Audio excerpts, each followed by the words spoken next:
Dernière journée de la phase aller de Vital'Or Ligue 2. Tout le programme de ce week-end à suivre dans ce journal. Championnat d'Afrique de Scrabble Bénin 2020, François-Xavier Adjovi, le père des trophées, se prépare activement. Toujours dans ce journal, la Coupe du Roi de Mercato hivernal vont meubler la page inter de cette édition. Bienvenue amis internautes. 22 buts, c'est la moisson totale de la 16e journée du championnat national Vital'Or Ligue 2. Ce jeudi 30 janvier 2020, AS Cotonou a reçu AS Stade au stade René Pleven de Cotonou. Score final 2-1 en faveur des locaux. Suivez à présent les réactions des deux coachs à l'issue de la rencontre. À l'entame du match, à la 4e minute, on a encaissé un but sur manque de concentration. Et après ça, ils sont rentrés dans le jeu dans les 15-20 premières minutes. Je pense qu'on n'a pas la chance sinon on a égalisé, on est revenu au score. Et le gardien, vraiment, il ne sait pas ce qu'il veut faire et il a laissé. Ils ont marqué le deuxième but. Le second but, j'ai dit tantôt que le gardien s'est amusé. Certes, mais l'arbitre pouvait siffler une faute sur le gardien. Parce qu'il a touché le gardien avant d'aller toucher le ballon et c'est rentré dans les filets. Donc je dis qu'on pouvait siffler une faute sur cette action-là. C'est un sentiment de plaisir qui nous anime. On avait vraiment préparé ça. Parce que déjà après les matchs d'hier, on s'est dit qu'une victoire seulement nous suffit pour prendre la tête cet après-midi. C'est qui nous garantira en quelque sorte la place de leader pour la phase aller si on gagne notre dernier match bien sûr. Donc on a travaillé pour ça déjà toute la semaine et Dieu a fait que justement ça s'est dessiné depuis hier. Donc on était venu dans l'objectif vraiment de prendre les 3 points et ça a été fait. Donc on ne peut que remercier le Tout-Puissant et être content du travail que nous avons fait et c'est ça qui a payé. Oui, c'est vrai, il faut dire déjà que les jeunes se sont mis un peu trop la pression parce qu'ils étaient en train de jouer la première place et depuis ils ont vu les résultats d'hier. Tout de suite dans leur tête, ils se disent aussi qu'ils veulent prendre cette tête-là et c'est ce qui a fait que d'entrée de jeu, ils étaient rentrés dans le jeu, ils ont commencé par jouer n'importe comment. On a essayé d'une manière ou d'une autre de les ramener à la raison. C'est vrai que ça n'a pas donné ce que nous voulons, mais c'est la fin qui justifie les moyens. Comme on le dit, nous voudrons une victoire et Dieu nous a donné cette victoire, le travail les a donné cette victoire. On ne peut qu'en être fiers et être content. Dans les autres rencontres, Espoir de Savalou a été contraint au partage des points du nul 0-0 à l'arrivée. Requin a battu Éternel 2-0.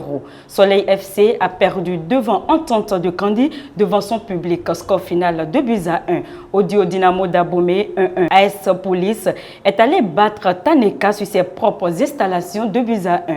Même score entre Dynamique et Assos. Enfin, 3-0 était le score entre Dadje et Cavalier. Je l'annonçais en titre, la phase aller de la Ligue 2 va connaître son épilogue ce week-end. Au programme, 9 rencontres seront disputées dès ce samedi. Au stade René Pleven de Cotonou, AS Police va accueillir Avranco Omnisport en première heure. En deuxième heure, Éternel va jouer Dynamo d'Abomey. Le dimanche, Espoir de Savalou sera l'hôte d'Adidja des forces armées au campus d'Abomey-Calavi. Entente de Candy recevra Taneka. À Lokosa, AS Stade accueillera Soleil. Cavalier recevra Audio à Tchaourou. Zazira va jouer Dadje. Assos croisera les crampons avec AS Cotonou, l'actuel leader de la Ligue 2 avec 30 points. Et enfin, Requin recevra Dynamique de Djougou à Cotonou 2.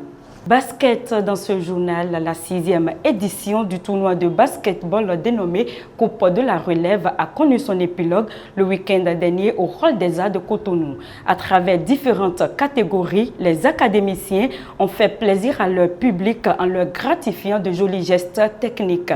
À l'issue de cette activité, l'encadreur de l'espace Bénesport, satisfait du niveau des joueurs, livre quelques astuces pour relever le basketball béninois. Si on veut vraiment avoir des équipes compétitives sur le plan africain et international, il faudrait qu'on travaille d'abord la base.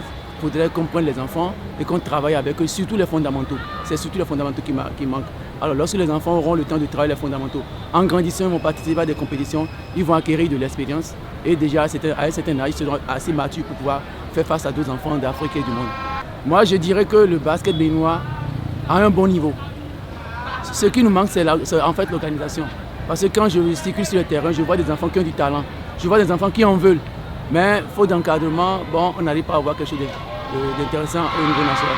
Ce qu'il nous faut, c'est surtout l'organisation. Et quand je parle d'organisation, c'est quoi? C'est y mettre des moyens en termes de formation des encadreurs, en termes de formation des joueurs, en termes de compétition. C'est important, c'est fondamental.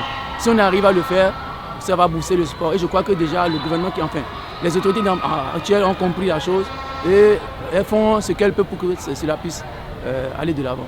Autre discipline dans cette édition, le Bénin accueille du 11 au 17 avril prochain le championnat d'Afrique de Scrabble. Le champion d'Afrique francophone François-Xavier Adjovi dévoile ici ses objectifs pour cette compétition. On le suit au micro de Marcel Fonji. Mon problème d'abord, c'est de gagner au moins un podium. C'est très important pour moi parce que moi, comme les gens le disent, mon surnom c'est le père des trophées. Moi j'aime beaucoup les trophées, donc ça me ferait mal de finir en championnat sans trophée. Ce n'est pas de mes habitudes. D'abord il me faut ça et après c'est participer aux festivals internationaux pour préparer les championnats du monde et m'inscrire sur les toits de l'échiquier du Scrabble francophone. La saison écoulée, je suis le sportif qui a ramené 26 trophées au pays, dont 14 en or. J'aime bien les trophées et je rêvais davantage. Cette année, si je trouve un peu de moyens, je pourrais m'offrir davantage en participant au festival et au tournoi de grands rendez-vous que j'ai l'habitude de le faire avec mon circuit de France jusqu'au Canada. Hors de nos frontières à présent, le FC Barcelone s'est largement imposé 5-0 face à Leganés en 8e de finale de la Coupe du Roi ce jeudi 30 janvier 2020. Le Real, de son côté, a également pris le dessus sur le Real Saragosse sur un score de 4-0. L'aventure s'arrête pour le FC Séville qui a mordu la poussière face à Mirandés 3-1 au coup de sifflet final. Toujours en Europe, le mercato hivernal ferme ses portes ce jour à minuit. Notons que dans la journée du jeudi 30 janvier 2020, l'international anglais Danny Rose a déposé ses valises à Newcastle. Paco Alcácer, de son côté, revient au pays pour évoluer avec la Villarreal. C'est la fin de ce journal sur Précision Sport Web TV. Merci de l'avoir suivi.